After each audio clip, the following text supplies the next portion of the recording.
Ishchanurupamabhiyasya Jeshvatesa Govindamadipurusham Tamaham bhajami Shiram yathada vivikara vishesha yoga Sanjayate nahi tatha kritatasti heto Yasham bhukam akitatha samupaiti karya Govindamadipurusham Tamaham bhajami Dipachineva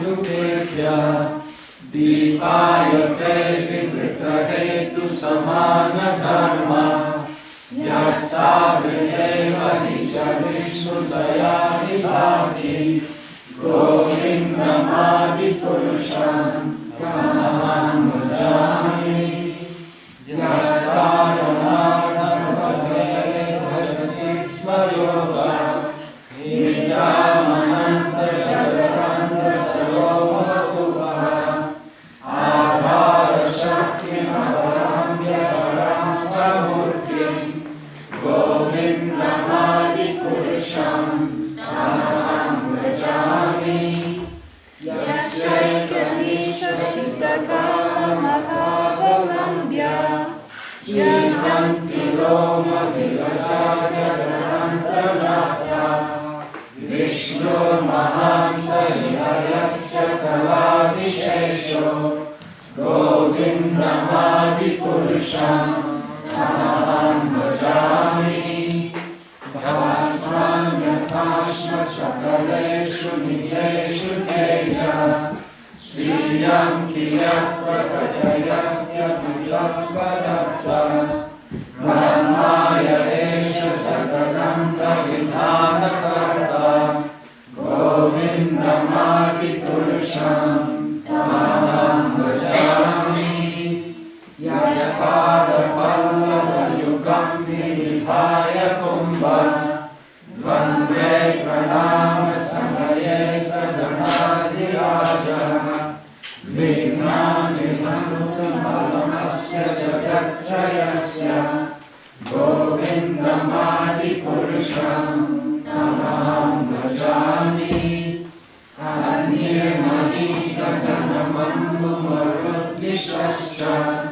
Kalasathatma manasiti jagattrayani Yasmat bhavanti vibhavanti vishanti yamcha Govindamadipurusham Tamaham bhajami Yachakshureshya savita sakalagrahanam Raja samasta suramurti ashesha teja Yasyanyaya brahmati samritakala chakro Govindamadipurusham Tamaham bhajami Dharmo dharma nichaya shutrayastapamsi Brahmani kita patagavadayascha jiva Yadatta matra vibhava prakata prabhava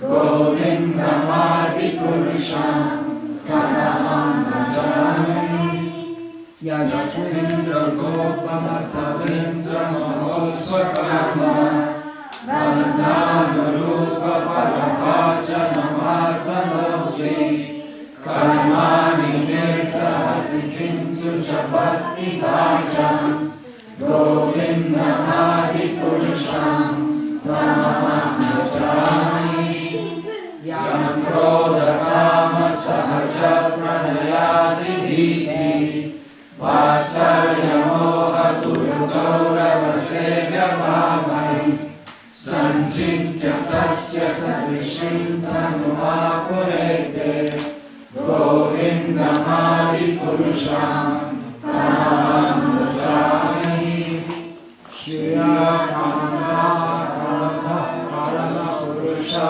Kalpataravo Dhuma Bhuvishchita Mani Pranamani Toyam Amritam Katha Gamanam Marjam Gamanam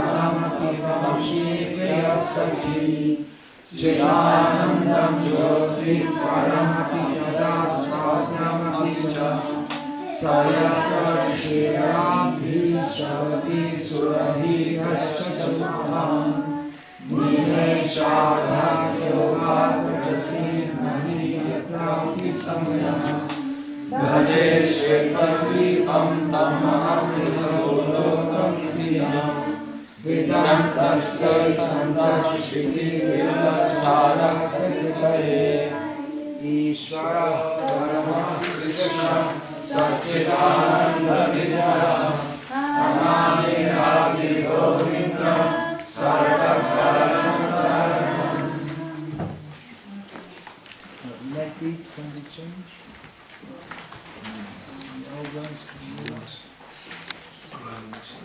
Hare Krishna, Hare Krishna, Krishna Krishna, Hare Hare, Hare Rama, Hare Rama, Rama Rama, Hare Hare, Hare Krishna, Krishna Krishna, Hare Hare, Hare Rama, Hare Rama, Rama Rama, Hare Hare. Krishna Krishna Hare Hare Hare Rama Rama Rama Hare Hare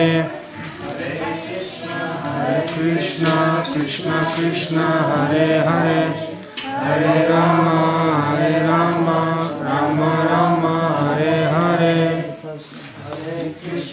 Hare Krishna Krishna Krishna Hare Hare Hare Rama Rama Rama Hare Hare Hare Krishna Krishna Krishna Hare Hare Hare Rama Rama Rama Hare Hare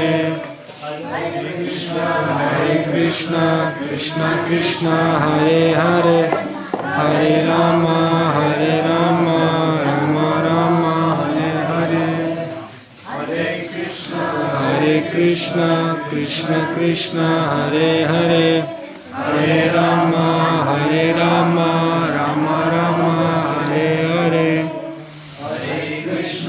Hare Krishna Krishna Krishna Hare Hare Hare Rama Rama Rama Hare Hare Hare Krishna Krishna Krishna Hare Hare Hare Rama Rama Rama Hare Hare. Hare Krishna. So, in accordance with Srila Prabhupada's practice and precept, there will now be a lecture about the meaning of initiation and that will be followed by a lecture on the 10 offenses against the holy name, and that would be followed by further procedures in this initiation ceremony. Om Jnanatirandhasya Jnananjanashalakaya Chakshurunmilitam Yena Tasmai Shri Gurave Namaha. Nama Shreshtham Nanamapi Shakchiputram Atrasvarupam Rupam Tasya Radamurupurim Matharim Goshtavatim Radha Kundam Girivaram Hom Radhika Madhavasham Prapto Yasya Prathita Kripaya Shrivaram Tanyatasya Shri Chaitanya Manobhishtam Sthapitam Yena Bhutale Swayam Rupa Padamayam Dadati Swapadantikam Vandeham Shri Guru Shiyata Padakamalam Shri Guru Vaishnavam Shri Rupam Sagrajatam Sahagana Raghunatam Vitam Tam Sajiva Sadvaitam Savadhutam Parijana Sahitam Krishna Chaitanya Devam Shri Radha Krishna Padan Sangana Lalita Shri Vishakhanita He Krishna Karuna Sindho Dinabandho Jagatpate Gopesha Gopika Kanta Radha Kanta Namostate Tapta Kanchana Gaurangi Radhe Vrindavaneshwari Vrishabhanusute Devi Pranamami Haripriya Vancha Kalpatarubhascha Kripa Sindhubhya Evacha Patitanam Pavanebhyo Vaishnavebhyo Namo Namaha Shri Krishna Chaitanya Prabhu Nityananda Shri Gadadhara Sivasadi Gaura Bhaktivinoda Hare Krishna Krishna Krishna Hare Hare Hare Rama Rama Rama Hare. It's the norm here that the kids play and make noise during the class. It is disturbing. What should we do? Throw them out the window? No.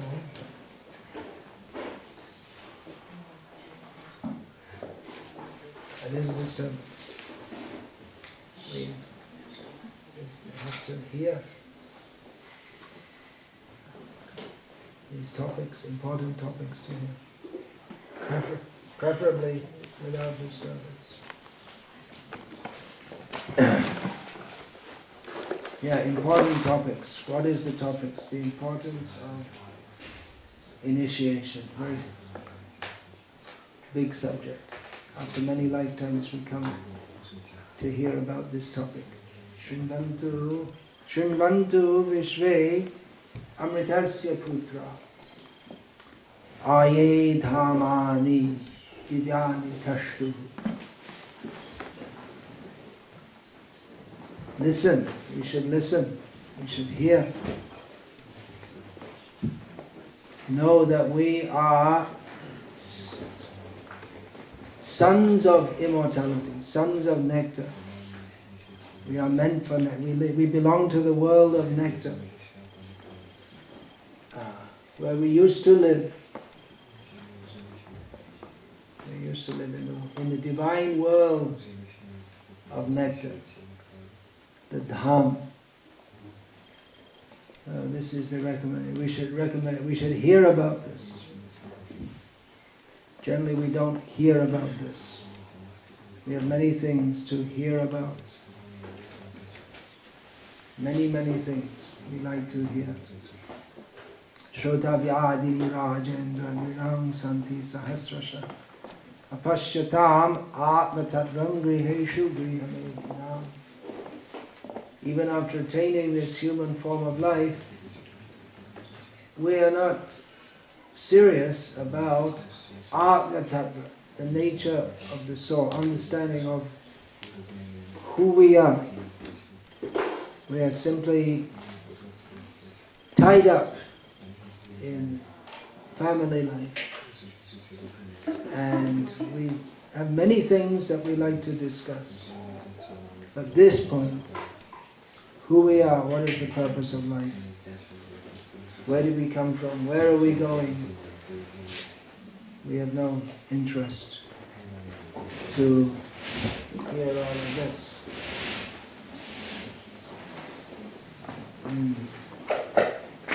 So, we are enjoying Utishta, Jagrata, get up, wake up, Prapya Varam Nibodha.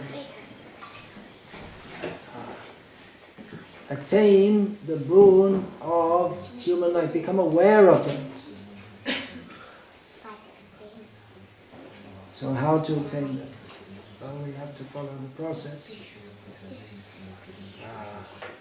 But that process, Kshurasya Dhara Nishita Duratira, that process of attaining our eternal life, it is like a razor's edge. It's difficult to traverse that path. Durgang patas tad kavayo vadanti. Those who know they say that this path is very difficult. So, many times you say Krishna consciousness is very easy. Actually, it's very easy. What is done in Krishna consciousness? Hearing about Krishna, chanting about Krishna, serving Krishna in various ways. It's not difficult compared to, I was just talking about that yesterday, was it? Karma Siddhi, Jnana Siddhi, Yoga Siddhi.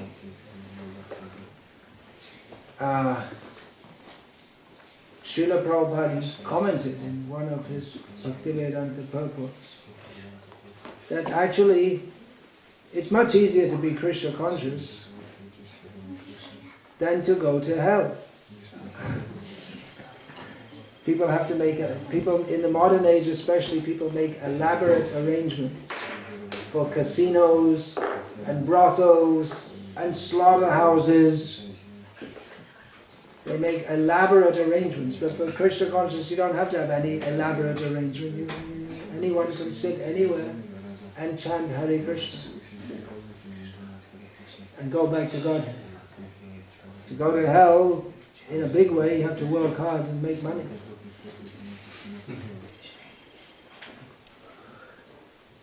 Of course you can do it without working hard and making money, but the orthodox way of going to hell requires that you need to have sufficient income.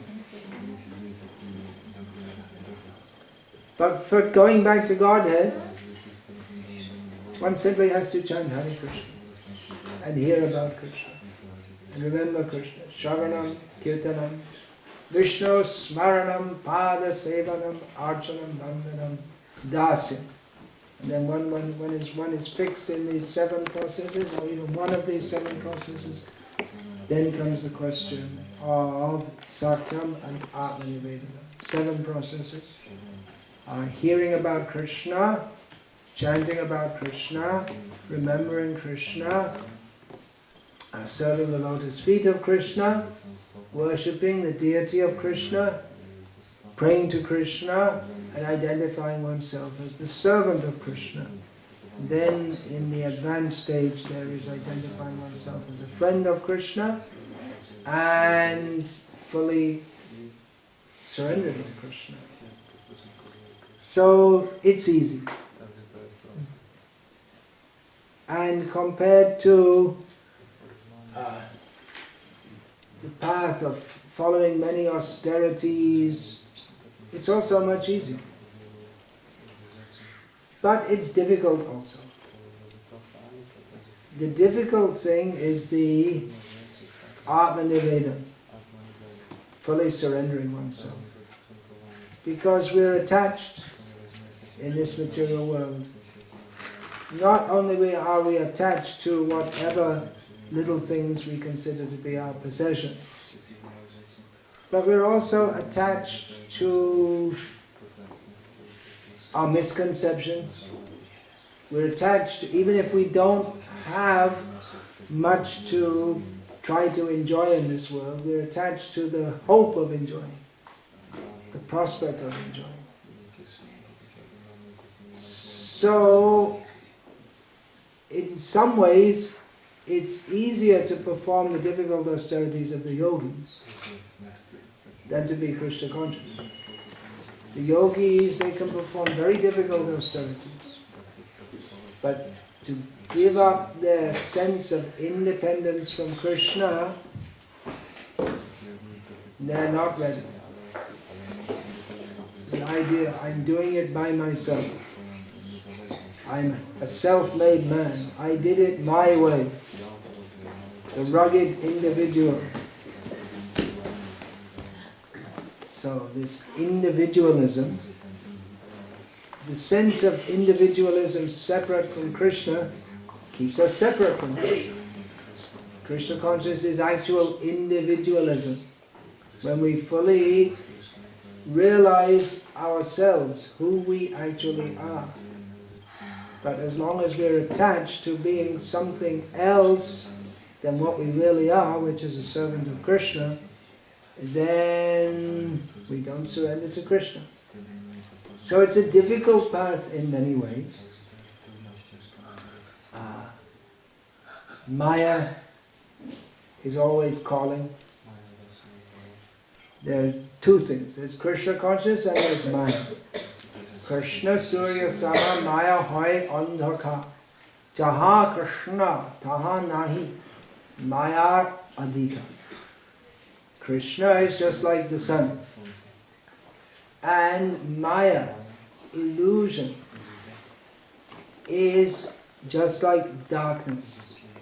So where there is the sunshine, there is no darkness. Where there is Krishna, there is no illusion. So there are two things. We can either be in the light or be in the darkness. The choice is ours.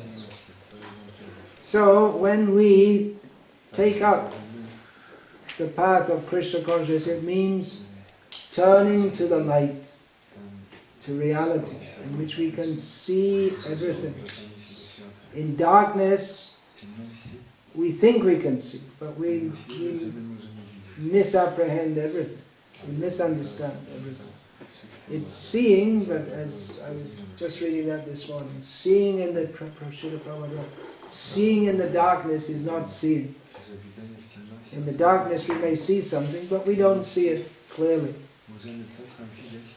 We may misunderstand. The famous example, which doesn't, it's not so well understood in Ireland, because there are no snakes here except in the zoo, but at night, seeing a rope on the path in front of you and thinking it's a snake, which is quite possible in the villages, especially in India. There are many snakes. In your village, there are many snakes everywhere. Pretty much all of them. There are plenty of snakes. So we see a rope, but because we can't see it clearly, and there's a fear of snakes, always there, then we tend to think it's a snake. And it's not a bad idea to be cautious if you're not sure. Because if you go on walking and you frighten the snake and it happens to be a poisonous snake, then it's likely to bite you. So, seeing the rope, we misapprehend it. We see it, but we mistake it to be something which it is not. So we don't see clearly. But when the sun comes up, we can see everything clearly. That verse is Jnanam yattu ajnanam yesham nashitam atmanaha tesham aditya vajjnanam prakashayati tatparam. Spiritual knowledge is like the sun. When the sun rises, everything becomes clearly seen. Jnanam tu yad ajnanam. But in darkness, we're never sure. We may just see something, but we're not sure. So, Krishna is compared to the sun. When the sun rises, we can see everything clearly. That is the Janamastami. Krishna refers twice in Bhagavad Gita too. Janamastami, the light of knowledge. Knowledge is compared to a light by which we can see things clearly. This particularly refers to the spiritual knowledge by which we can see what's going on in this world. Otherwise we can't see. We see but we don't see. Pashyan api na pashyati. We see but we don't see. We see people are getting born, suffering, old age, disease and death. But we don't see it in proper context. we don't understand that here is a soul passing through a body, but we take the body to be the person, so we don't see. So Krishna gives the light of knowledge. He has a process, general process for giving that knowledge. That process is tadvidhi pranipatena pariprashnena sevaya upadekshanti te jnanam jnananas tattvadarshana. That one should approach someone who can see. One who can see tattva. There's no word in English for tattva, no exact word. It can be understood as some irreducible category, some basic category. So a tattva gyan, that's sometimes translated as philosophy. So one who sees everything in a categorized way is called a tattvadarshan. So the basic tattvas or basic principles of existence are Ishvara tattva, the principle of the Supreme Lord. Jiva tattva, the principle of the living beings. Prakriti tattva, the principle of nature, material nature and spiritual nature. The principle of kala, time, and the principle of karma, activity, and its results. So these are the basic tattvas, and there are many others. Bhakti tattva, the principle of pure devotional service to Krishna. Rasa tattva, lila tattva. There are so many categories. So those are tattvadarshis, are those who can see all these tattvas. See means not literally, because a tattva is an abstract concept. So it's seeing in the sense of understanding. Same as in English. If we say, I see, that means I understand. So, how to see, how to get the vision by which we can see reality, the process given by Krishna is one should approach Tattvadarshi, one who sees. One has to. Now you may say, well, if I'm blind, how can I see a Tattvadarshi? So there should be some preliminary knowledge, some preliminary idea. Just like if you want to buy a diamond and you think, okay, I have to go to a shop to buy a diamond. And you go in the grocer's shop. No, it's not going to work. In the grocer's shop, they don't sell diamonds. Then you could try in the barber shop. They don't sell diamonds either. And you can go in the bar. They don't sell diamonds either. One has to have some preliminary sense of what one is doing. That I'm looking for that valuable direction which I won't get in the shopping place. This you can dial a pizza, you can't dial a guru. And nowadays you can get on the internet also, everything's there on the internet. But one has to have some preliminary understanding. So the preliminary understanding of who should approach a guru. There are so many gurus. Shukracharya is also a guru. He gave power to the demons for conquering the heavenly world. So that's one kind of guru. Teacher. There are many different kinds of gurus. You can have a guru for playing musical instruments, that's also for dancing. These are all within the Vedic system. But what kind of guru we should approach to take us out of the darkness of ignorance, that is described by Krishna himself, who is the best of gurus. Vande Krishnam Jagadguru. Shankaracharya, he prays to Krishna, offering respect to Krishna as the guru of the whole universe. So we'll find in the Srimad Bhagavatam that Bhagavan Krishna, he describes the Vedic process of offering sacrifices, going to the heavenly planets, coming back again, getting born on this planet. He summarized that briefly in Bhagavad Gita, where he describes that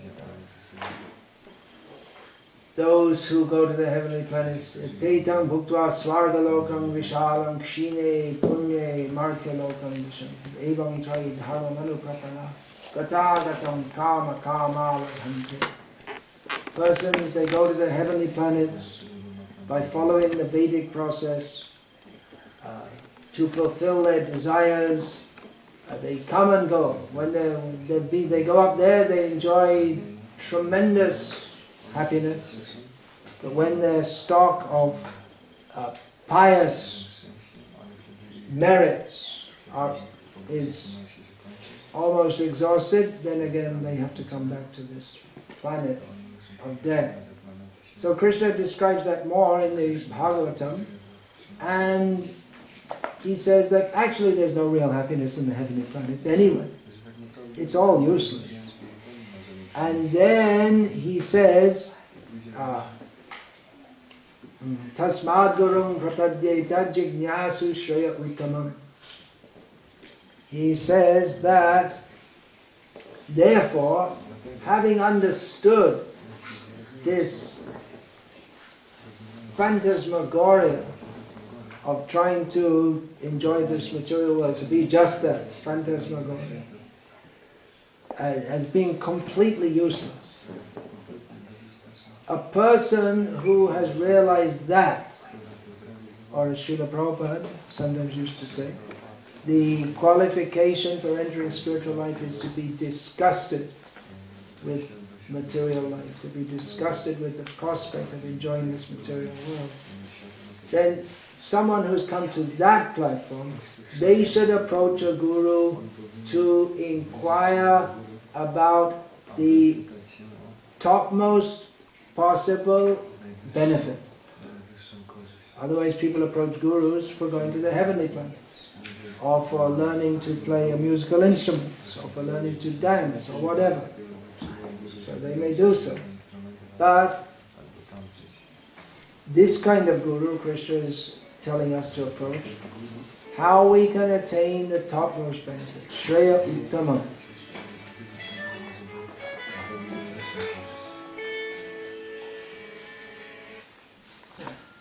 Everyone's invited to turn their cell phone off. Then, Shabde Pare Chanishnatam Ramanyu Pashamashrayam. And he gives succinctly there the qualification of who will be that guru, who can be that guru. One who is immersed in the transcendental sounds of the Vedas, and who has taken full shelter of the Supreme. So Shabde Pare is elsewhere in the Shastra it's described that within the Vedas there are two kinds of knowledge. Veda means knowledge. There are two kinds of knowledge. One is Paravidya, the other is Aparavidya. Paravidya means transcendental knowledge, and Aparavidya means knowledge of this material world. So Krishna says to approach, when one is disgusted or when one has seen the futility of trying to enjoy this material world, then one should approach a guru who is immersed in the spiritual knowledge of the Vedas and who has practically taken shelter of the Supreme Personality of Godhead. So, this is the guru one should approach. It's a very big topic. Who is a guru? Hotly disputed in the era following the departure of His Divine Grace, Srila Prabhupada, from this world, at least his manifest presence. These are the two basic qualities that Krishna gives. One who's absorbed in the spiritual knowledge of the Vedas, one who's immersed in, literally immersed, Nishnata, and Brahmanya Upamashayam, one who has taken shelter of the Supreme, and the prefix there is Upa, means following, so that means by the Parampara system. One who by Parampara system has taken shelter of the Supreme. So, Guru means one who's taken the shelter of Krishna via his Guru. The process of Krishna consciousness is easy, but not easy. Hearing about Krishna is easy, not very easy. Sitting in a class is relatively easy. Hearing it is something else. Listening is something else. So nowadays many of the speakers, they resort to jokes, storytelling, etc. But we see Srila Prabhupada, he had a very grave presentation. It's the onus is on the listener to listen, not that the speaker has to become an entertainer to catch the attention. Then the person who's listening is not actually fit to listen. So listen means we should be eager to hear is one thing. Another thing means that we should be ready to accept the instruction.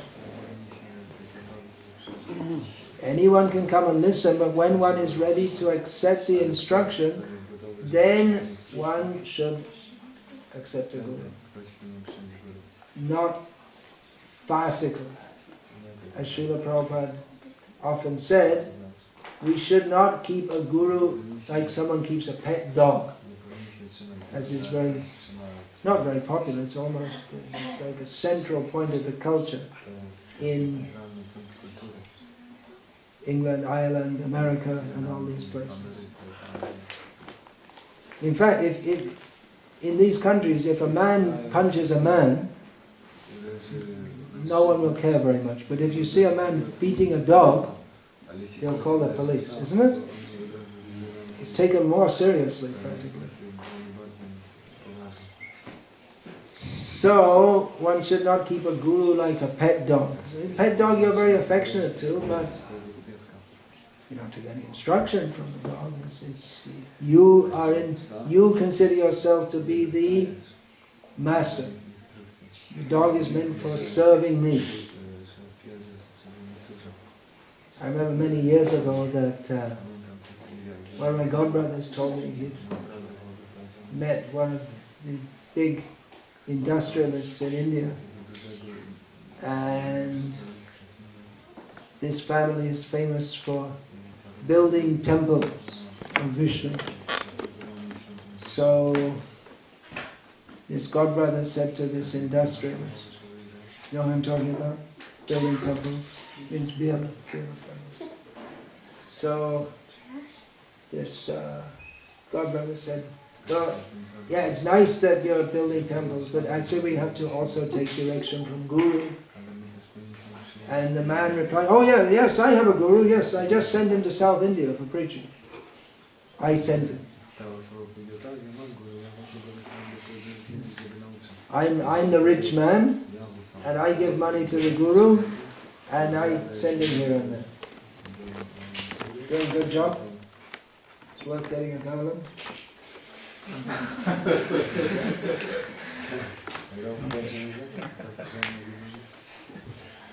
Actually, the initiation candidate and the priests are all supposed to have garlands, yeah. Just now come. Already come. You can put them on. So, this culture of accepting a guru is very much foreign to the modern Western center. Many people find it repulsive, actually. Whereas in India, it's very much part of the culture, at least among Hindus. Muslims don't like it, at least theoretically, they're not supposed to like it, although they have their peers also. Depends which sect of Islam they're in. But in the Western countries, it's considered something repulsive, that one should submit oneself to another person for guidance, although that's actually required by law, that from the age of 5 you have to send your children to school to get indoctrinated in what someone wants you to believe. That's considered proper. And they tell you, and then you can just, you go to school for minimum 10 years, isn't it? What is it in Britain now? 10 years? What age are they allowed out? 18. No, 18? They have to go till they're 18? Yeah, They're not allowed to leave before that? From next year it has to be 18. They have to be 18 years old before they can leave. When I was a kid, I think it was 15. And then they put it up to 16. And putting it up to 18. And then they put it up further and further. So, and then they say, after they've indoctrinated you for 10, 12, whatever, how many years, then they say, and then after that you can choose to think whatever you like. After they've already totally indoctrinated you with all their, you're not allowed to say it. Anyway, baloney, that's a good Irish sounding word. So there's this idea that, you see, you choose what you want to do and what you think. But it's funny that people in the Western world all seem to choose in, not exactly in the same way, but in similar categories. I mean, for instance, some people in Northern Ireland choose to be unionists. They choose. And you don't find anyone in France, for instance, saying that we want to be part of the United Kingdom with the Queen. Why don't they choose that? They never had any idea because of their cultural background. Some people choose, what do they call the Catholics? Fenians, what else they call them? Nationalists or whatever. So, or someone becomes an atheist, but they're also following a leader. The leader of the atheists in Britain today is Richard Dawkins, and you have Sam Harris on the other side of the blue, and company. So they're giving ideas, and people follow them, and people say, well, you should choose and what you believe in, but people believe in Big Bang. There's a Big Bang. And say, it's, we believe in that. Of course, it's science. But they don't know. They didn't study all the science. Everyone will say, yes, of course, there was a Big Bang. You say, can you prove it? You prove this? You ask any scientist, they can't prove it. But the average person in the street, they haven't even got a clue of what the scientific hypothesis, which is supposed to support it, is. But they just believe it. They're taught in school or whatever. Everywhere. So, everyone, whether they know it or not, they take guidance from others. Even if they say you can choose your own way to think, but we're culturally programmed in certain ways, even people who want to be different. Just like, I think in the 80s they started this fashion of having rings like this, and what's that in your lip? What is it? What's it called? Piercing. Piercing. But what's that particular thing that's sitting there? It's a piece of steel. It's a ring in your mouth. So that at the time was something different. But it's not anymore. It's one kind of stereotype that people do. And before that there were hippies, and before that there were beatniks, mods and rockers. Anyone ever heard of mods and rockers? Now, they're all being different, but all being different in the same way. So you can't. There's a limited number of things you can do to be different. So this whole idea that we're expressing ourselves, but there may have been some leaders in the field, like I guess Picasso was a leader in the field of what's now called modern art. He's expressing his madness in various ways, the tortured state of his mind. And that's supposed to be art. And then other people come along. I often tell this, but a true anecdote from the United States of America, about 3 or 4 years ago, in the city of Philadelphia.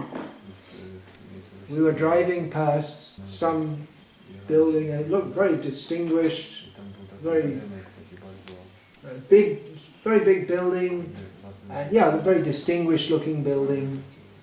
And there was a nice lawn in the front. Then I saw on the lawn there's a whole pile of garbage. And I thought, how is that? Why do they put a pile of garbage in front of such a nice building? Then I saw the sign, Philadelphia Museum of Modern Art. And then I understood the pile of garbage is a work of art. That's supposed to be something expressing your emotion. So if anyone ever tries to give you a ticket for throwing garbage, you can say, no, I was expressing it, it's modern art. And then someone goes in the Tate Gallery with a spray paint and said, no, I'm expressing myself by defacing all these paintings. Nowadays they sell them. But someone did that years ago. He went in and sprayed all these paintings. One painting's worth £500,000 or something. He just sprayed it. Yeah, I'm expressing myself. That's how they get away with pornography also, right? It's horrible, pornography. But, so, well, it's art, so we're expressing ourselves. So, it's really, Srila Prabhupada used to call this modern society cat and dog society, which is, I always used to think that was very insulting to the cats and dogs. Because cats and dogs are not so degraded. So, how to get out of this mess? How to get out of this mess? Tasmad gurum prapadyeta jiyasu shreya uttamam. We should inquire about our best benefit. What is our real benefit out of this madness of the modern... I mean, it's not just in the modern... Even Krishna is talking about the pious Vedic society as being completely illusion. And what to speak of this completely insane world. I had some realization even before coming to this movement. I didn't know what to do, where to go, but I thought, I want to be part of this madhouse. Everyone's crazy. Jai Srila Prabhupada. Today's my birthday, by the way. It's not only Krishna's birthday. My birthday too. Many devotees had their birthday this day. I was initiated. Srila Prabhupada said, formally initiated disciple on this day. So, this is birth, spiritual birth. We're born. Everyone is born in this world like the cats and dogs. The cats and dogs, they get born. They have no spiritual knowledge. They have no spiritual direction. they simply eat, sleep, mate, and fight. And the human beings do the same. Ahara nidra bhayamaitunam samanyametat pashubhenanam. Jnanam hitesham adhiko vishesham jnanena hina pashubhenanam. Humans, they eat. Animals, they eat. Humans, they sleep. Animals sleep. Humans have sex. Animals have sex. Humans fight. Animals fight. Humans have taken it to a very sophisticated level. Now the American and British governments are accusing the Syrian government of using this what's that called? Chemical weapons on the rebels. So they're using that as an excuse to attack them. Whether they did or not doesn't really matter. But anyway, you have to have some excuse. So as long as they're killing them with bullets and bombs and mortars, somehow or other it's okay. But when you use chemical weapons, it's not okay. And that's then send in the army. It's time to invade. Come on, all you big strong men, Uncle Sam needs your help again, and all that kind of thing. He's got himself in a terrible jam in Syria. Syria. Okay. Not Vietnam this time.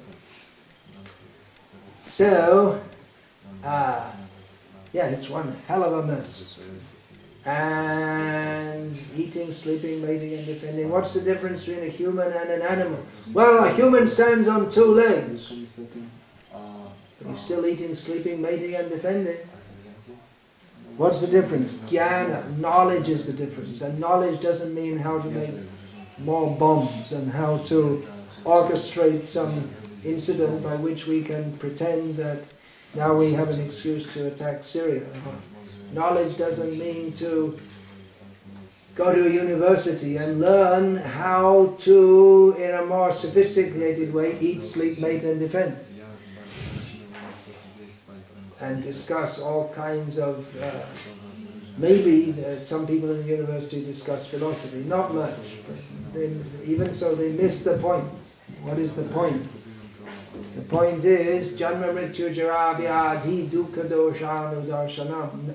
Real knowledge, which no one in the university is discussing, is that we are suffering birth, death, old age and disease. That's our real problem. They're not discussing it. Therefore, they're sophisticated animals. So, real birth is not birth from a mother's womb, but the birth that one gets when one proffers oneself as an initiate in Krishna consciousness, or in gaining transcendental knowledge. The knowledge by which we can go beyond simply eating, sleeping, mating, defending, birth, death, old age and disease, and which we can reattain our status. Amritasya putra. We are sons of Amrita. Amrita means nectar, and it means deathlessness. We are meant for that. We require to get that knowledge. So, Diksha, initiation, is the process by which transcendental knowledge is imparted. Divyam jnanam yato dadyat purvam papasya samshayam. Then what's the next one? Tato Diksha vidhanena. Carry on into mind. I always get that second line mixed up. So anyway, the first line, that's the Tata Diksheti Tad Proktam.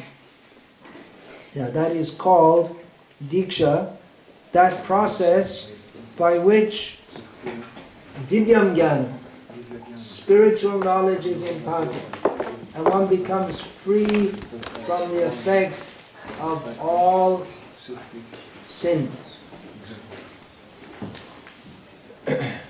So this is required for every human being, actual human. Otherwise, one is human in name only. Dvipagda Pashu. 2 legs, but still an animal. Or Nara Pashu. Human, but actually an animal. This is required. Otherwise, what is the use of this human life? What is the meaning of it? We're born, we live for some time, and we die. Where we came from, we don't know. Where we're going, we don't know. What are we doing, we don't know. Simply wasting our life. So human life is meant for making a solution to the problem of birth and death.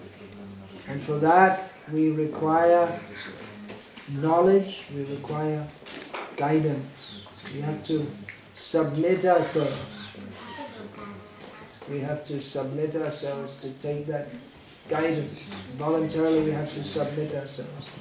So Shastra states that unless we, a human being who is not initiated, who doesn't accept initiation, is just an animal.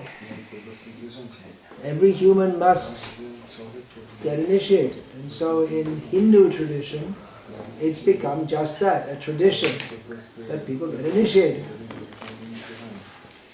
That's broken down to a large extent, like almost everything else in Hindu tradition. But previously, everyone would get family gurus, just like in the Hindu tradition, if your father is a doctor, you become a doctor. If your father is an astrologer, you become an astrologer. If your father is a barber, you become a barber. And if your father is a guru, you become a guru. That's the caste system. So every caste or every family would have their caste guru. So the father's guru, his son would become the disciple of his guru's son, family guru. But only in most cases, only the semblance of discipleship was there. So Srila Prabhupada said, don't keep a guru like a pet dog. Only the semblance of guruship and only the semblance of discipleship. But no urgency to attain that knowledge by which one can become free from birth and death.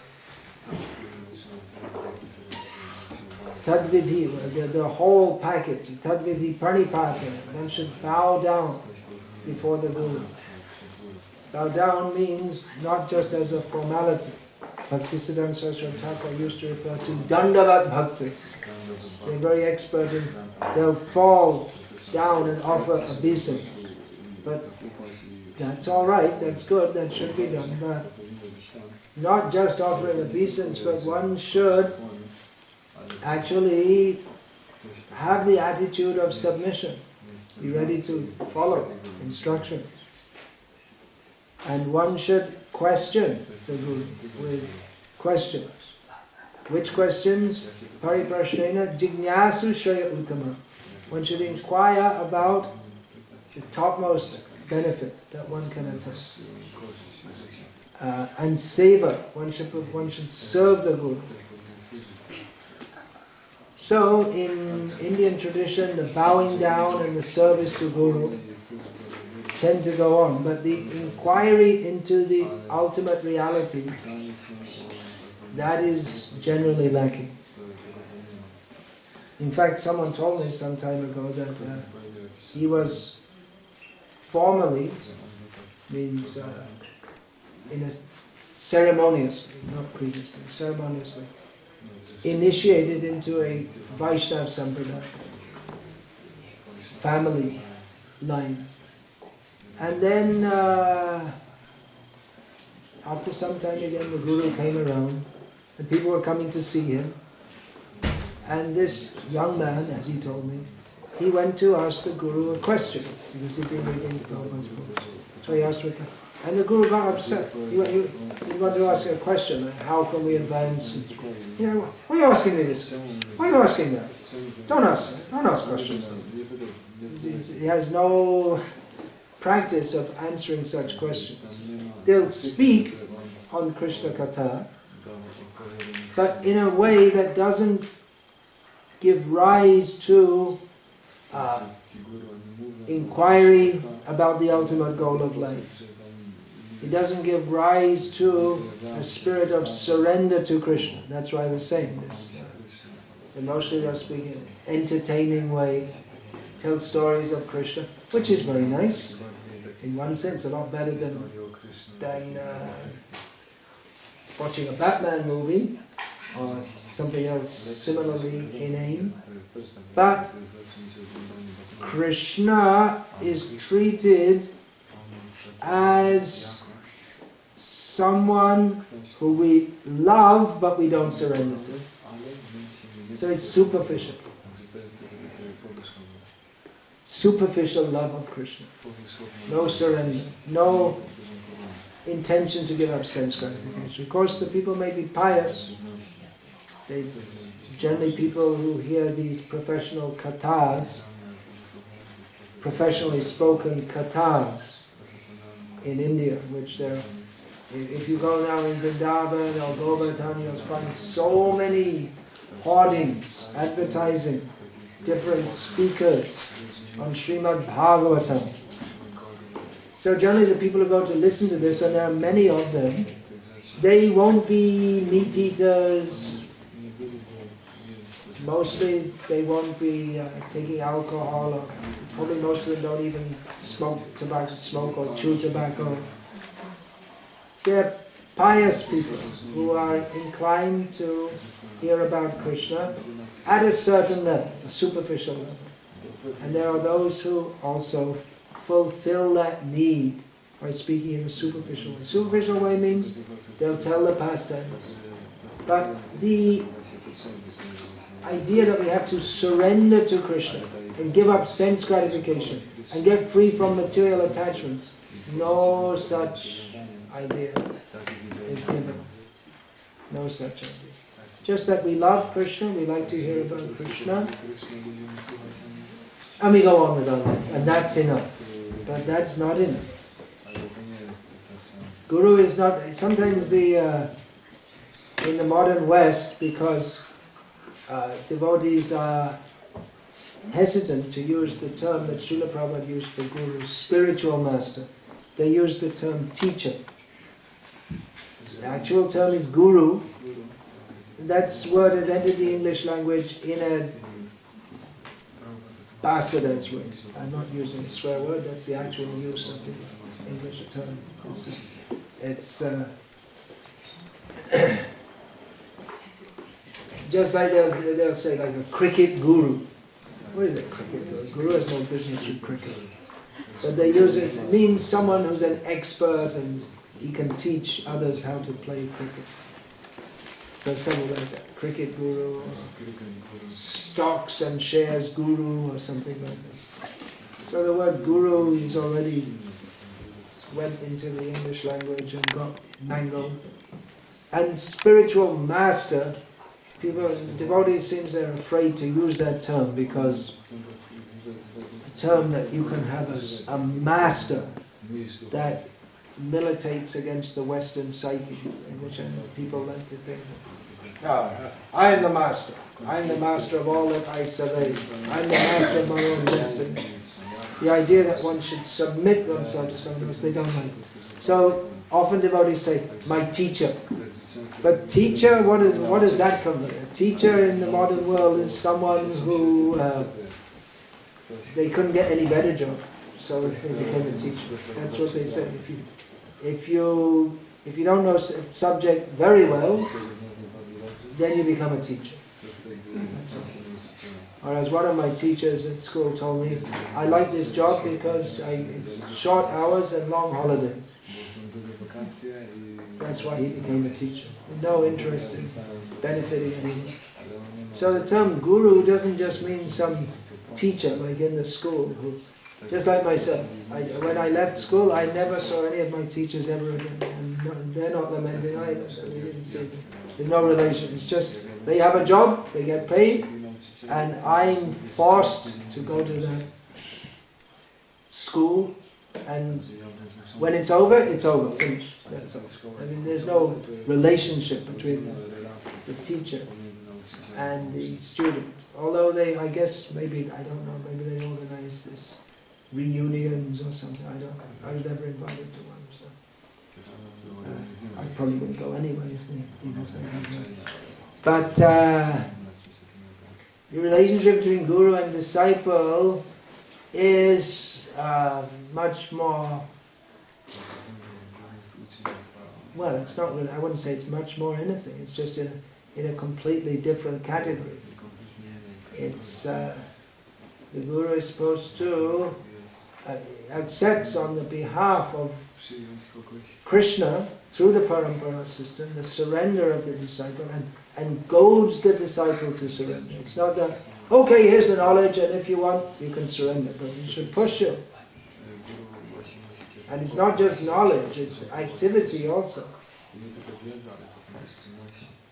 What is that? Jnanam vijnanam sahitam yajgatva moksha shubha. Krishna is giving the knowledge and the practical application of that knowledge by which one can become free from all ashubha, which means all inauspicious things and everything that's wrong.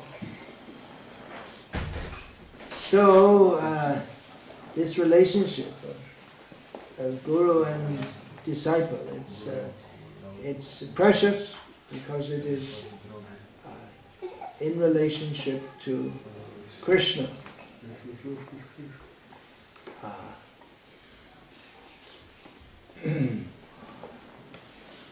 Now here we are sitting at the lotus feet of Srila Prabhupada, who for the first time in the Western world showed what a guru is. He was the first guru in the Western world. Of course his godbrothers also came, and they also preached Krishna consciousness. But really in a major way, Srila Prabhupada, he brought Krishna consciousness and the whole culture that goes with it. In our Krishna conscious movement at the moment, there is a cultural divide.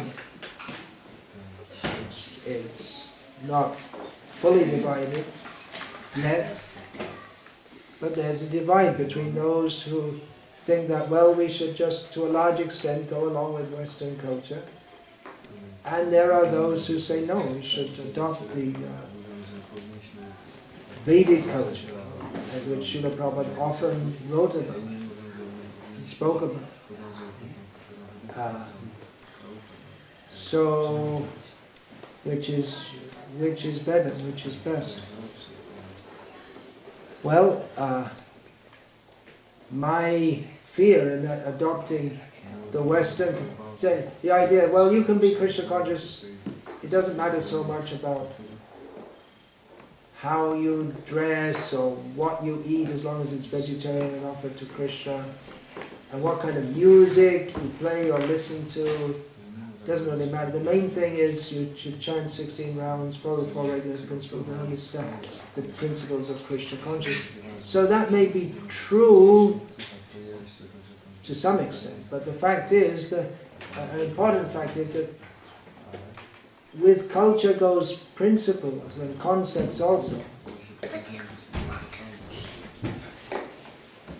Adopting the Western culture means adopting to a large extent the mindset that goes with it. Culture and worldview are not separate. They're intricately interlinked. So in the Vedic culture there's a concept of guru and disciple which is essential for making any progress. How much progress can we make in Krishna consciousness without being initiated? We can go that far up to the level of initiation, which is the initiation means formal acceptance into the sampradaya, a formal declaration of one's intent to surrender to Krishna. So one can advance by chanting and following, but unless one makes the formal commitment as Krishna gives this process, then what is our position? Ashrayaloya bhaje Krishna tare nahe taje ashab mare akara. Narottam Das instructs us that those who worship Krishna by taking shelter, Krishna doesn't reject them, and all others, they live and die useless, meaningless. So the process of taking shelter, that is called Sharanagati. It's a very important word, Sharanagati. So that process of taking, there is a process of taking shelter. And I think, well, Chaitanya Mahaprabhu came to give Krishna prema, so what's all this about the process? But Chaitanya Mahaprabhu, he also taught to Rupa Goswami the methodology for attaining prema. He gave the 64 angas of bhakti, that's Vaidhi bhakti, which there's a misconception that, well, in Raganuga bhakti you don't have to follow all these rules, but there's Raganuga sadhana also. We're all aiming at spontaneity in devotional service, but we have to practice, and the practice is given by Chaitanya Mahaprabhu. Chaitanya Mahaprabhu gave the process to attain Krishna prema. There's a process to awaken that prema which is dormant in everyone. Nitya Siddha Krishna prema Shadha Kabuna Shavanadi Shuddha Chitte Karya Udaya. Krishna prema is dormant in everyone, but it needs to be awakened by the process of hearing and chanting about Krishna. So that process, that there's a whole package. How to awaken our Krishna consciousness. How to come to reawaken that Krishna prema, which is dormant in everyone. Bhaktivinoda Thakur describes that Sri Krishna Chaitanya Prabhu Jive Daya Kari Shaparshad Shiyadhama Shaha Avatar. Chaitanya Mahaprabhu, being very merciful to the jivas of this world, appeared in it, descended into it, along with his associates and his own dharma, Navadip dharma. Atantar durlabha prema karibare dan. He came to give that extremely rarely attained prema. And how did he give it? Shikhai sharanagati bhakatera pran. He gave it by teaching the process of sharanagati, which is the life of the devotees. And I'm running out of time because this should all be finished. Anyway, anyway, that's why I get initiated, so you can come and learn. Can't say everything all at once. So that Sharanagati, which we're to briefly, Anukulyasya Sankalpa Pratikulyasya Bhajana Rakshishititi Vishvasa Gopchuk Vedaranam Tata Atma Nikshepa Karpanye Sharavidha Sharanagati. The 6 processes or parts of Sharanagati, the process of taking shelter, is to accept everything that is favorable for advancing Krishna consciousness and to reject everything that is unfavorable. To be confident that Krishna is protecting me and maintaining me. That's 2. 1, 2, 3, 4. Number 5 is to completely give oneself to Krishna. And number 6 is to always think oneself very poor and lowly. Humility. Dainya. The last in this verse, humility is mentioned last. Bhaktivinoda Thakur, in his exposition of Sharanagati, puts Dainya first. That's the thread that runs through it all. Humility. So that humility also, that comes in surrendering to a Guru. There's training in humility. that one has to be ready to submit. And submit means fully submit. You're trained in that. Training. So anyway, there's some points. It's a big topic. The importance of accepting initiation. In one sense, initiation is a formality. The ceremony is a formality, but it's a formality because even before sitting in it, one should have the attitude of surrender. If one doesn't have that, then this formality is meaningless. It's formality, but it's necessary also. So, 10 offenses that are to be avoided. Sometimes we say 10 offenses to be avoided while chanting the holy name. But it's not only while chanting the holy name. The first offense is to not to blaspheme sadhu. So, Hare Krishna, chanting japa. Hey you! I don't like the look of your face. Krishna, Krishna, Hare Hare. It's not only while we're chanting, it's a whole attitude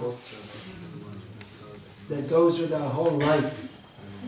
One should not blaspheme sadhu. Very simply stated, sadhuism. And Srila Prabhupada, he extrapolated that one should not criticize those devotees who have dedicated their lives for spreading the holy name all over the world. So that is the mad elephant offense. Chaitanya Mahaprabhu gave the example that if a mad elephant enters a garden, he destroys it. Even Hatimata means an excited elephant. When an elephant gets excited, then he just starts. Never mind gardens, just even small trees, banana trees, and just rip them out of the ground and throw them here and there. Castor plants, small trees, almost trees. So we may cultivate a garden very nicely, but then if a mad elephant enters, it just very quickly will destroy it. So in the same way we may cultivate the garden of our Krishna consciousness very nicely, but if we blaspheme devotee, then very quickly that can be destroyed. Now, this should be understood properly also. This doesn't mean that one totally suspends one's sense of discrimination. This is what the Sahajis, Prakita Sahajis, don't criticize anyone under any condition, or New Ages in the West. Don't criticize anyone ever. Discrimination means we have to see what is right and wrong and find out what is right and what is wrong. Just like in the beginning of Bhagavatam, it's stated. With Bhagavatam, it separates truth from untruth for the welfare of all. So blasphemy means in a spiteful attitude to criticize, to find faults where there are no faults, or to take some very minor fault, which isn't really a fault at all, and make a big thing of it. But on the other hand, if someone, in the name of teaching or preaching Krishna consciousness, is misrepresenting the message of the parampara, we should be alert to that. And we should alert others also who may be misled. So this is a topic to be understood very carefully. I've discussed it to some extent in that book I was speaking strongly in Srila Prabhupada's service. What is appropriate criticism and what is not. So, the second offense is to consider the names of demigods to be, or the demigods to be equal to or independent of Vishnu, or to think the demigods to be independent gods. This is common in Hindu culture in India. Now it's coming to the West also. Western people worshipping demigods. But Western people worshipping demigods, I don't know if the demigods will even begin to accept it. We can worship, we're not qualified to worship Krishna, but we've been given the eligibility by Srila Prabhupada and by the holy name. But what's the eligibility for worshipping the demigods? One has to be a pure Brahmin to do all of that. Otherwise you just can't stick a sheep in there in the ground and start worshipping. There's some qualification is required. We don't have any qualification to worship Krishna, but Srila Prabhupada gave that qualification. But just out of imagination, if you start worshipping demigods, then that won't be accepted. So it's a mistake to think that Krishna is one of the gods. There are so many gods, the gods. No, Krishna is supreme. We should understand this. If we may be chanting Hare Krishna, but if we think that Krishna is just another god, then we're not really chanting Hare Krishna, because chanting Hare Krishna means to surrender to Krishna, to pray to Krishna for pure devotional service. Or chanting Hare Krishna mantra means to pray, "Oh Krishna, oh energy of Krishna, please engage me in your service." And that means unalloyed service. Anya deva shrainai tomare kahinu bhai e bhaktiya paramakara. Narottam Das says that the main cause for attaining bhakti is not to take shelter of any other gods. So, number 3, Guru Avagya, which means to disrespect the Guru. One major way of disrespecting the Guru is not to follow his instructions. So when one accepts the Guru, then one has to respect the Guru. That is the proper approach. One may think, well, the Guru taught me to be humble, like we should be humble, so I guess he should be humble also. So I better tell him a few things, what a jerk he is, and then he can become humble also. But that is not the proper process. One has to accept, as Krishna says, one has to accept Guru how? Acharyam mam vidaniyan navamanyeta karhichitna marta buddha suyeta sarvadeva mayo Guru. One has to accept the Acharya as me, Krishna says, and not disrespect him in any way. Acharya mam vidaniyan navamanyeta karhichitna. One shouldn't think that he's an ordinary mortal or envy him. One should accept the Guru as the representative of all the devotees. Guru means he should represent all the previous devotees in Parampara, all the demigods, all the devotees. How the Guru is Krishna, that also has to be understood properly. Not directly Krishna. Not that the Guru is going to take the disciple's wife and dance with her, because Krishna took in the Rasa Leela. Not like that. But Sakshad Dharidvena Samasta Shastraya Ruktastata Bhavyata Eva Sabhi Kintu Prabhaya Priya Eva Tasya. We worship the lotus feet of the Guru, who is imbued of the nature of Vishnu-ness, Godness. But at the same time we understand that is so because he's a dear servant of the Lord. Not that he's directly Krishna. That's a great misunderstanding. He is and is not also. So we should understand carefully how he is. The Guru is as good as God and not to be disrespected, and at the same time he's not God but the servant of God.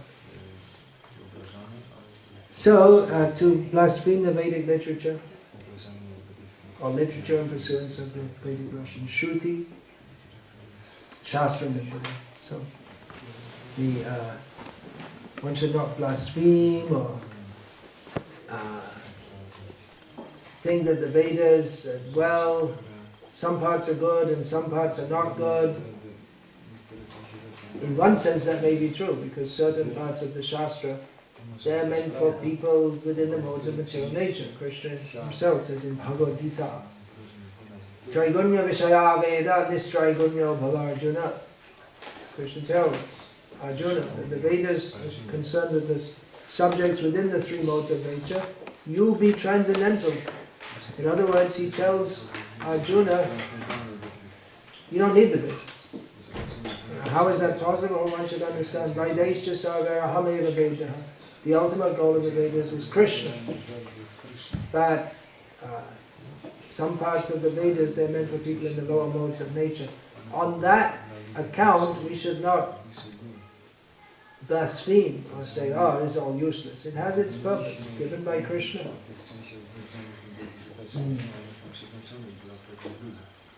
So, to give some mundane interpretation on the holy name, to think that there are so many mundane interpretations. By chanting, it steadies your consciousness. This Allen Ginsberg, he recommended for people after being all night on LSD, you can go and join the kirtans at the Krishna temple early in the morning, and that will help you to make your re-entry into the normal consciousness. So it steadies the mind. So chanting is meant for steadying the mind. You know, we may say, well, actually some famous Swami used to say, Krishna means black, black means unknown, so Krishna means unknown. So mundane interpretation. Krishna means the supreme truth. We should accept him as such, and not any other name. Or to think that the holy name is some imaginary process. Someone a long time ago just imagined all this. This is what the anthropologists say, all this religion.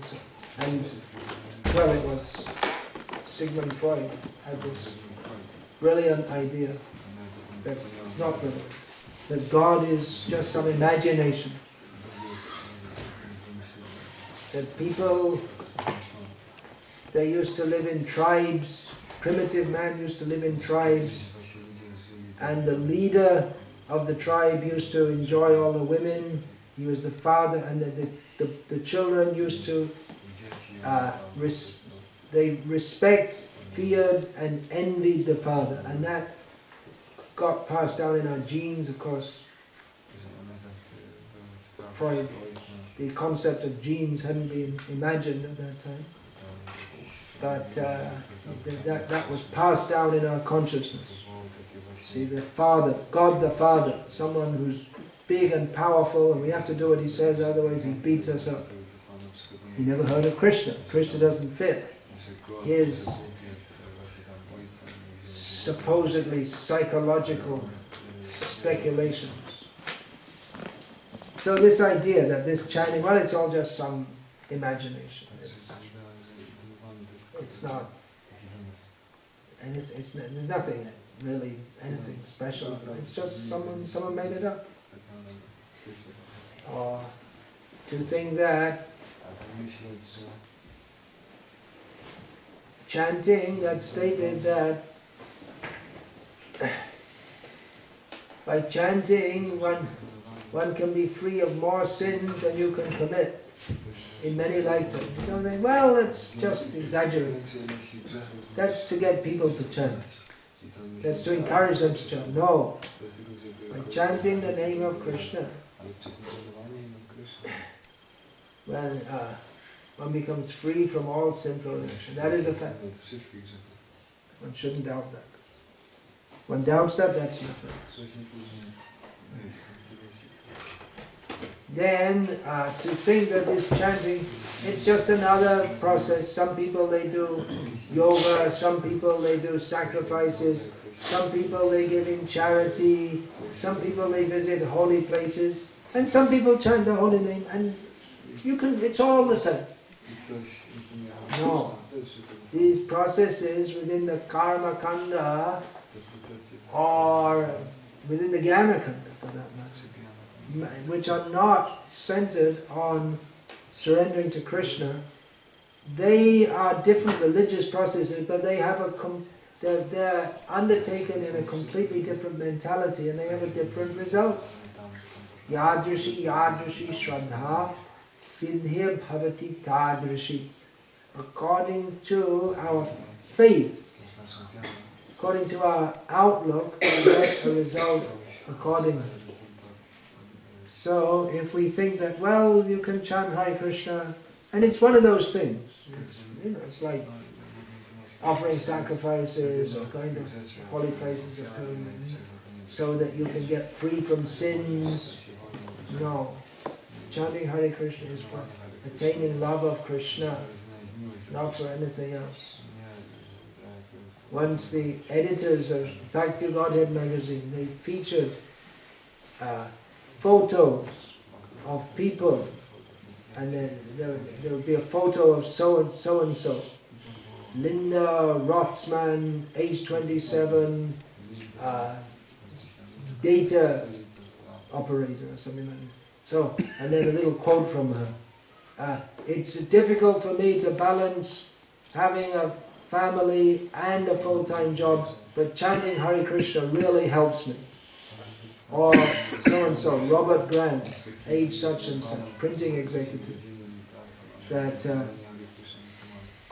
it's always tremendous stress to meet the deadlines in the printing industry, but chanting Hare Krishna gets me through my day. So like this, the idea was to show ordinary people, although Robert Grant was Rameshwar, pretending to be an ordinary printing executive. So the ordinary people in ordinary jobs, and they're also chanting Hare Krishna and they're getting benefits. When Srila Prabhupada said he saw this, he changed the whole editorial team and said, teach people to chant Hare Krishna for getting love of Krishna, not for any mundane purpose. That was an offense against the holy name. To instruct the glories of the holy name, as we often hear, to the faithless person. It's a faithless person, not the. If there's only one, that would be good. We could go and hunt him down and send him off to Siberia. To preach the glories of the holy name to any faithless person. Anyone can be invited, chant Hare Krishna. But if people don't have faith in this process, then we should not instruct them in the intricacies of chanting Hare Krishna, how chanting Hare Krishna leads to love of God. In other words, we should instruct, if at all, first of all we should bring people to the platform of faithfulness, and then we can teach them all the intricacies of devotional service and chanting the holy name. To maintain material attachments, even having heard so many instructions about all of this. To deliberately maintain material attachments. That's a tough one, isn't it? We have to come out of it. Therefore we have to make Krishna completely our life. We don't have anything else. Of course, as long as one lives in this world, one has some possessions. Those who are married, they have family members. But even family members, we should think, Manasa deho deho jo kichuma, apilum tu apode nonde kisho. That my mind, my body, my family, home, that everything should be offered to Krishna. we have to strive to overcome these material attachments by being absorbed in Krishna consciousness. Bhaktivinoda Thakur also states that inattentiveness in chanting causes all other offenses. So we have to know what these offenses are. We may say, why are we being initiated? Anyone can chant. That's true, anyone can chant. We're being initiated into the path of pure devotional service, into the pure chanting of the holy names. Anyone can chant, but to develop purity we need guidance. If we see most of these offenses, they're based on misunderstandings and wrong attitude. We think that the demigods and Krishna are all equal. That's a misunderstanding. We have to learn, we have to be trained to understand Krishna is supreme. To think that chanting Hare Krishna is the same as some mundane religious activity meant for diminishing sinful reactions and becoming pious so that we can enjoy better in this material world. This is a misunderstanding. We have to learn, we have to be trained. And then this chanting will bring us, that will actually purify us. Cheto darpanam marjanam. The purification doesn't take place if we maintain material attachment. So we have to be trained to overcome that. That's why hearing and chanting. When we say kirtan, that means Shravana kirtan. Because when we say Krishna, properly we have to say Radha Krishna or Sri Krishna. Krishna is not separate from Radha, so kirtan is not separate from Shravana. Without hearing from a proper source, then our kirtan, our chanting won't come to the proper point. So, Hare Krishna. So we'll go on now with the giving the beads and names and taking the vows. And after that there'll be the yajna performance. So what about the garlands?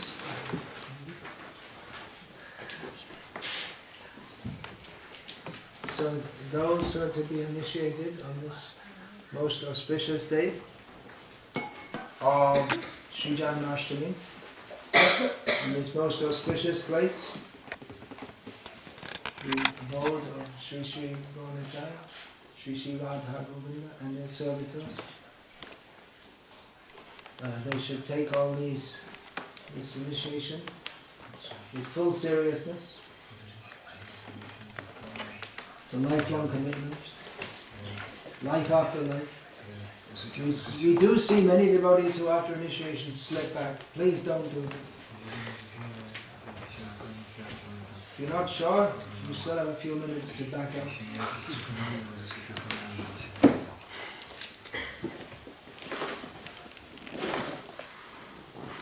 So those who are going to do initiation, they can first offer obeisance, come and offer full obeisance to Srila Prabhupada, then to the deities, and then to initiating guru. You have to do that in such a way.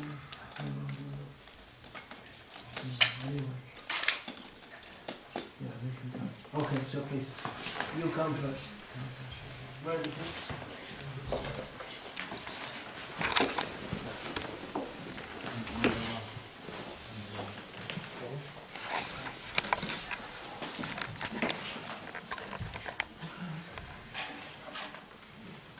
So we're initiating the devotees on the order of Srila Prabhupada to be servants of Srila Prabhupada and devotees of Prabhupada.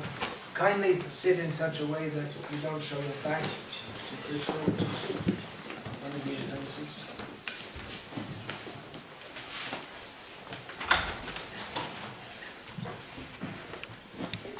Yeah, we're initiating devotees on behalf of Srila Prabhupada.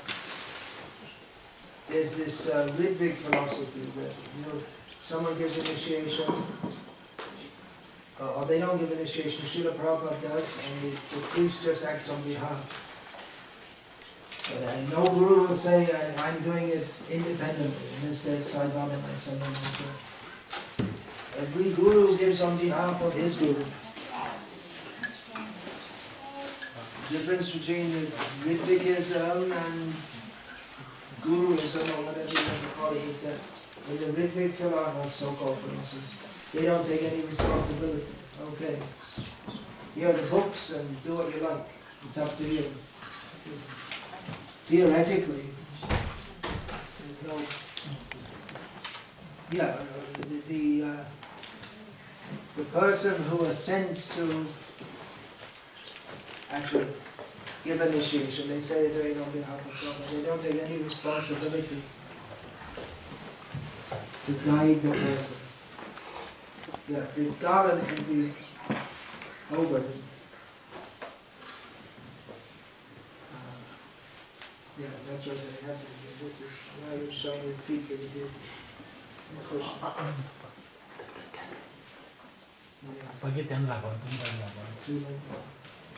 Please be careful not to show your back or feet to Krishna. So you can come and sit. Come and sit. Don't show your back to Krishna. Sit facing me. Sit facing me. Facing this way. Put your facing. So yeah, please tell me what are the 4 regulated principles?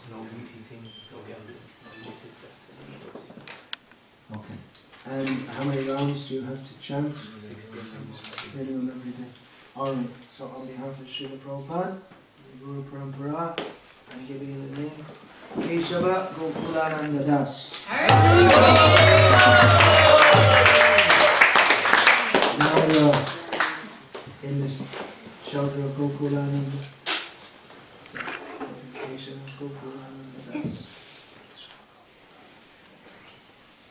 Hare Krishna. Where's the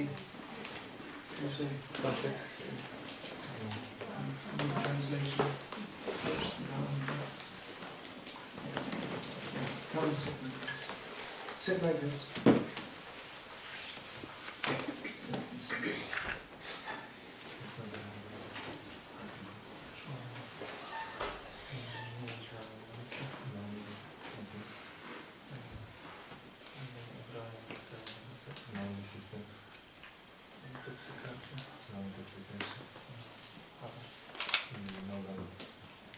How many rounds?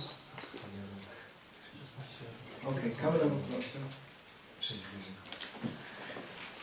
Alright, so tomorrow is Srila Prabhupada's, the anniversary of Srila Prabhupada's appearance, and you are here serving Govinda. So I'm giving you the name Guru Govinda Das.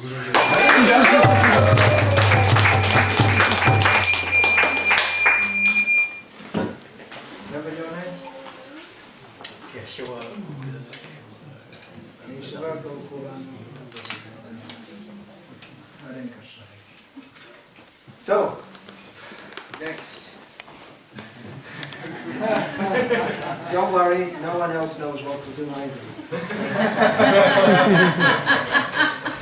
Whatever you do, they'll think you're great. You're an expert.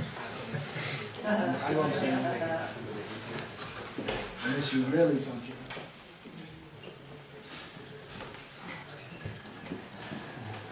Hare Krishna. Hare Krishna. First we chant 1 mantra word by word, and then we'll do Achaman. Can you give them a shot?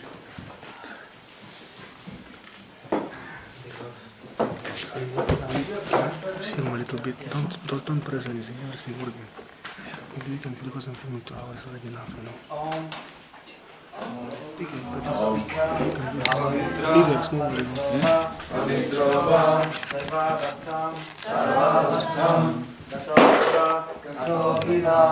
Ya Sarit Pundarikaksham Sabhahyabhyantara Shuchihi Shri Vishnu Shri Vishnu Shri Vishnu Shri Vishnu, Shri Vishnu, Shri Vishnu. You can do Achaman first. You know how to do Achaman? First. Show them. And Krishna, then wash hands, and then Madhavana, Narayana, and Madhavana.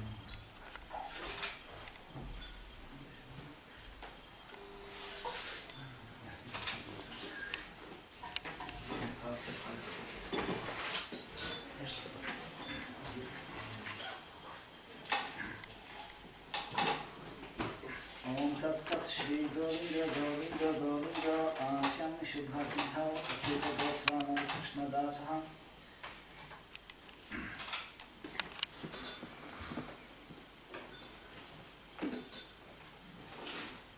Sanat Kumaro Bhaktu Kamadeva Yashir Shamam Patideva Helanat Devarshi Varya Purashar Chanam Parat Kurma Harinam Nirayat Asheshat. You have all the lectures yesterday.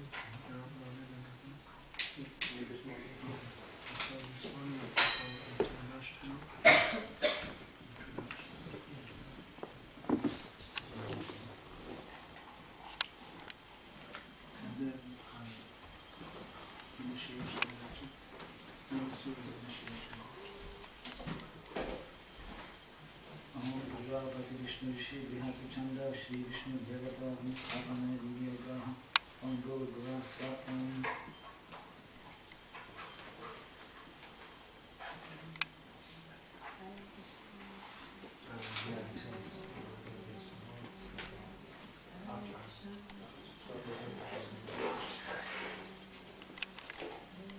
Hare Krishna, Krishna Krishna, Hare Hare, Hare Rama, Rama Rama, Hare Hare. Hare Krishna, Krishna Krishna, Hare Hare, Hare Rama,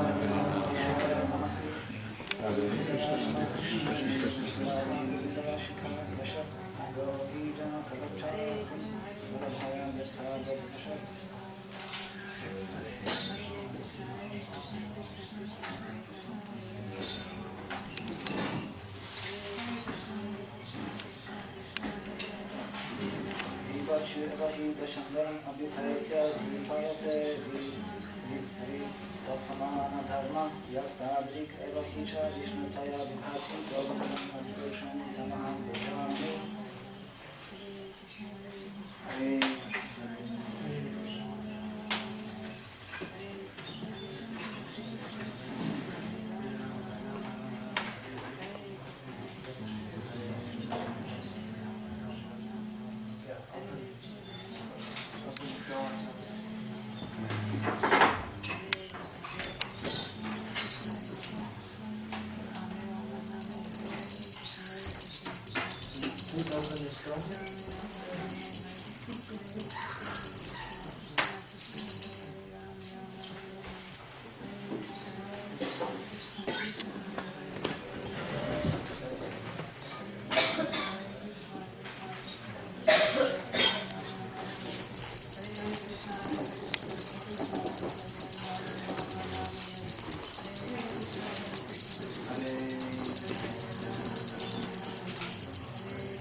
Sarvam Padam Om Krishna Vai Sarchit Ananda Nana Krishna Adivishwa Krishna Purushottam Krishna Uttama Mulam Krishna Sarvasavekaya Krishna Kasham Krishna Avisho Vidya Prabhu Pujaha Krishna Nadistasmin Ajandam Tad Vahya Yat Mangalam Tad Labate Kriti Om Tad Krishna Param Saram Sada Shansi Sarya Vidiva Shashkadata Rasipan Rajam Damsa Samindata Krishna Yastama Param Aham Kraturaham Yajasadaham Aushadham Mandaham Ahamaya Vajam Aham Abhutam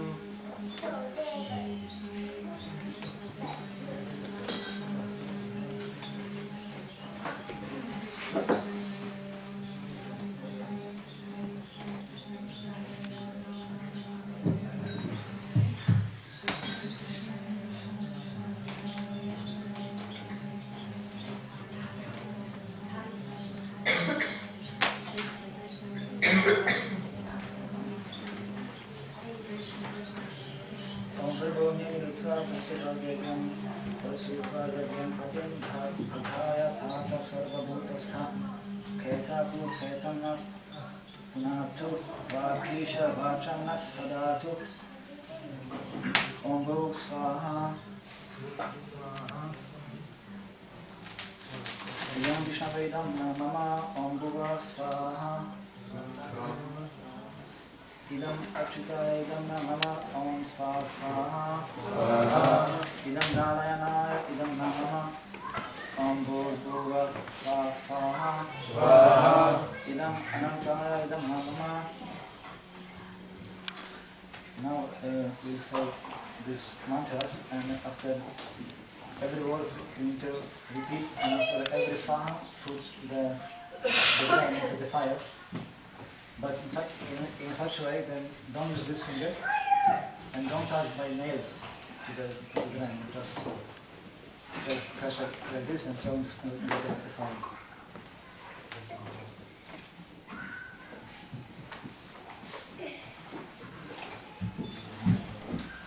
Om Agyana Timirandasya Gyananjana Shalakaya Chakshur Unmilitam Yena Tasmai Shri Gurave Namaha Svaha Svaha Svaha Svaha Shri Chaitanya Manobhishtam Stapitam Yena Bhutale Swayam Rupa Kada Mahyam Tadati Svapadantikam Svaha Svaha Svaha Vandeham Shri Guru Shri Yuta Padakamalam Shri Gurun Vaishnavansha Shri Rupam Sagrajatam Sahagana Rafuganatam Vitam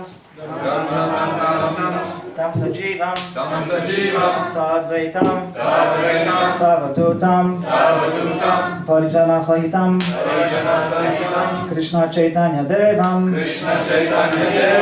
Shri Radha Krishna Padam Sahagana Lalita Shri Vishakhan Gitamshta Svaha Svaha Svaha Namo Om Vishnupadaya Krishna Preshtaya Bhutale Shrimate Bhakti Vikasa Svami Iti Namine Svaha Svaha Svaha Nama Om Vishnupadaya Krishna Preshtaya Bhutale Shrimate Bhakti Vedanta Swami Iti namine Namaste Sarasvate Deve Gauravani Pracharine Nirvishesha Shunyavadi Paschatya Deshatarine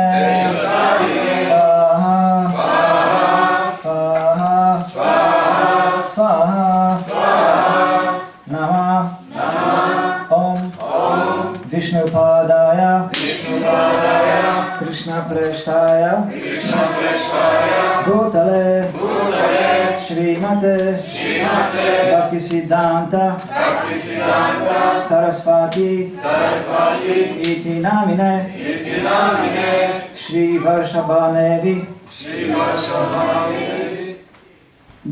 Daitaya Kripabdaye Krishna Sambandha Vidyana Daine Prabhave Namaha Madhurya Jvala Premadya Shri Rupanuga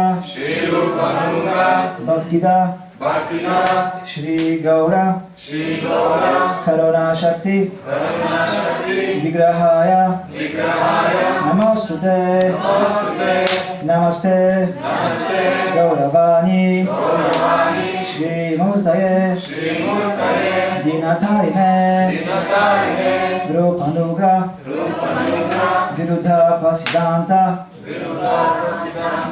Vanta Charine Swaha Swaha Swaha Namo Gaura Kishoraya Sakshat Vairagya Murtaye Vipralamba Rasambodhe Padam Bujaya Te Namaha Swaha Swaha Swaha Namo Bhakti Vinodaya Satchit Ananda Namine Gaura Shakti Swarupaya Rupanuga Varayate Swaha Swaha Swaha Gaura Virbhava Bhumashtam Nirdeshta Sajjana Priyaha Vaishnava Sarva Bhaumaha Shri Jagannathaya Te Namaha Swaha Swaha Swaha Vancha Kalpa Tarubhyascha Kripa Sindhubhya Evacha Patitanam Pavanebhyo Vaishnavebhyo Namo Namaha Swaha Swaha Namo Mahavadanyaya Krishna Prema Pradayate Krishnaya Krishna Chaitanya Namne Gauratvishe Namaha Swaha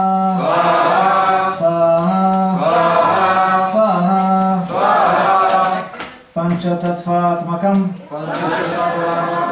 Krishnam Bhaktarupa Sarupakam Bhaktavataram Bhaktakyam Namami Bhaktashaktikam Swaha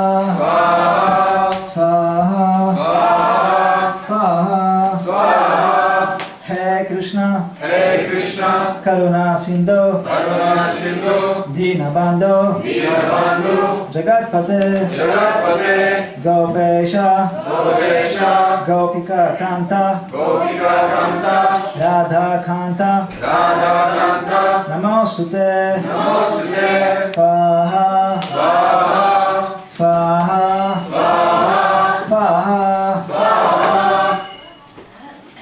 Jayatam Surato Pangur Mama Manda Matergati Matsarvasva Padam Bojo Radha Madana Mohana Swaha Swaha Swaha Divyat Vindanya Kalpadrumada Shrimat Ratnagara Simhasanasthav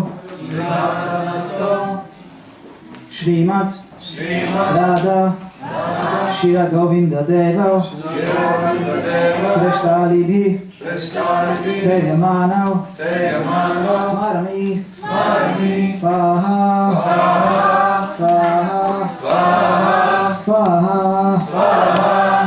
Shriman Rasarambi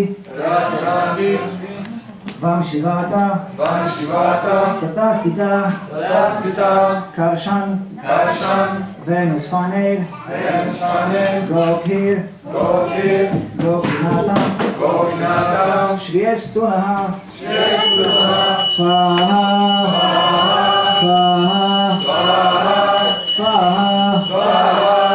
Sapta Kanchana Gaurangi Radhe Vrindavaneshwari Vrishabhanu Sute Devi Pranamami Hari Priye Swaha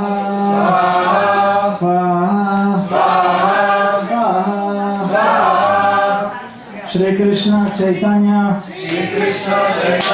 Prabhu Nityananda Shri Advaita Gadadara Shri Vasadi Gaura Bhakta Vrinda Swaha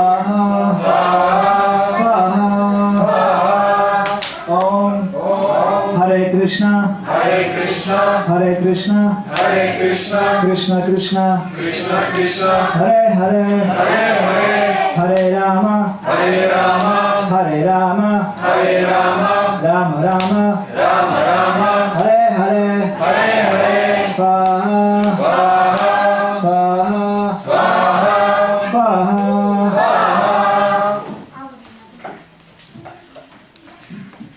Now you can recite it all repeat all by order, and after just put carefully down and decide.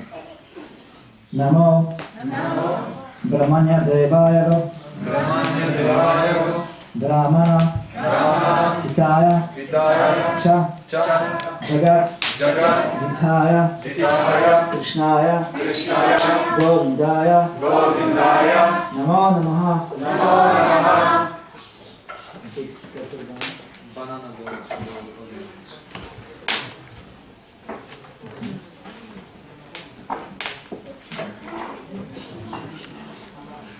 Om Purnamada Purnamidam Purnat Purnamudachyate Purnasya Purnam Adhaya Purnameva Vashishyate Om Dyak Shanti Antariksham Shanti Prithvi Shanti Apaha Shanti Vayu Shanti Teja Shanti Oshadaya Shanti Loka Shanti Brahmana Shanti Vaishnava Shanti Shanti Astu Dhritir Astu Om Shanti Shanti Shanti. Now you can continue with kirtan, and I will put this part on everybody else forehead. And you can study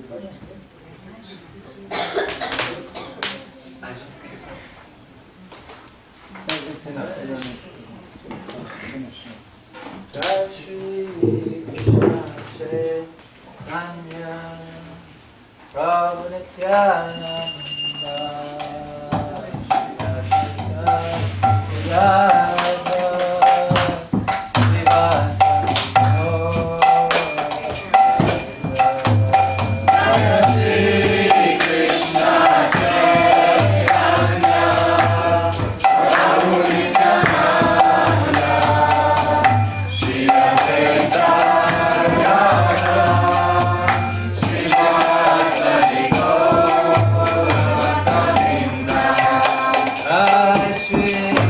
Krishna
Rama Rama, Hare Hare.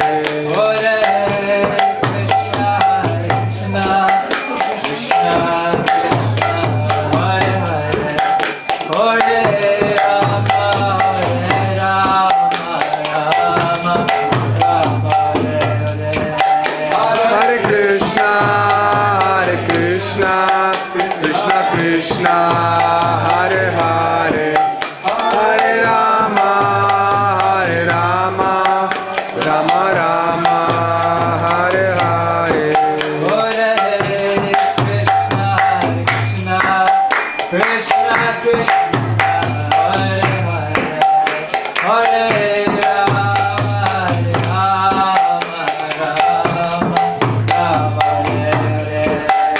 Rama, Hare Hare. Hare Krishna, Krishna Krishna, Hare Hare, Hare Rama, Rama Hare. Hare Krishna, Krishna Krishna, Hare Hare, Hare Rama, Rama Rama, Hare Hare. Hare Krishna, Krishna Krishna, Hare Hare, Hare Rama, Rama Hare. Hare Krishna, Krishna Krishna, Hare Hare, Hare Rama,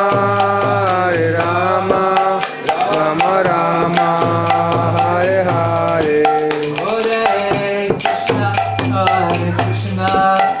Krishna Krishna, Hare Hare, Hare Rama, Rama Hare. Hare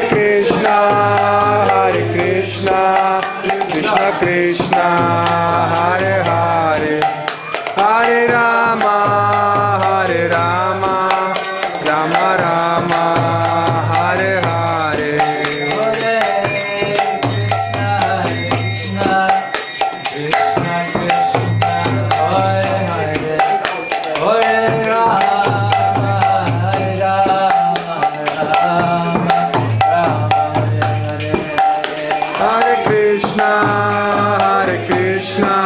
Krishna Krishna, Hare Hare, Hare Rama, Rama Rama, Hare Hare. Hare Krishna, Krishna Krishna, Hare Hare, Hare Rama, Rama Hare Hare. Hare Krishna, Krishna Krishna, Hare Hare, Hare Rama, Rama Rama, Hare Hare. Hare Krishna, Krishna Krishna, Hare Hare, Hare Rama, Rama Hare Hare. Hare Krishna, Krishna Krishna, Hare Hare, Hare Rama, Rama Rama, Hare Hare. Hare Krishna, Krishna Krishna, Hare Hare, Hare Rama, Rama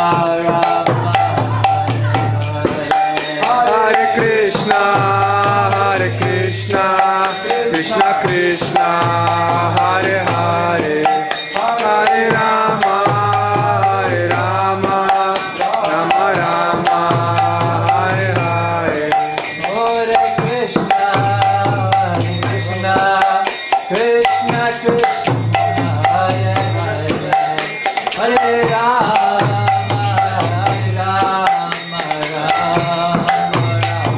Hare Hare.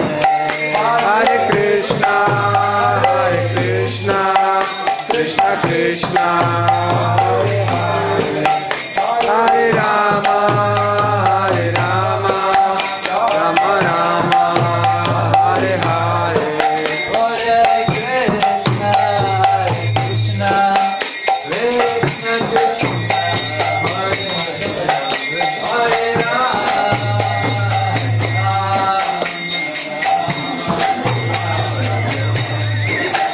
Hare Krishna, Hare Krishna.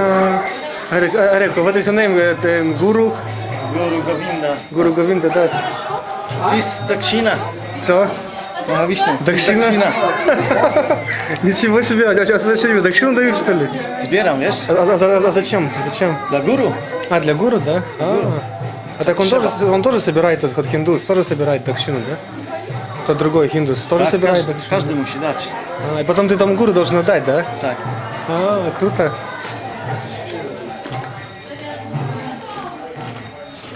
Actually, this Hindu today I told him that your name probably gonna be. What your letter your name? K. He say K. I say Keshawa probably. And actually it was Keshawa. Yeah. You are a guru now. Yeah. You're a guru. You changed now. Yeah. Today I made video 2 hours 16 minutes, and I already finishing. What are you doing? You film it. I put it on YouTube channel. We have a YouTube channel, so it will be everything on YouTube. Okay, then Hare Krishna. Let's finish.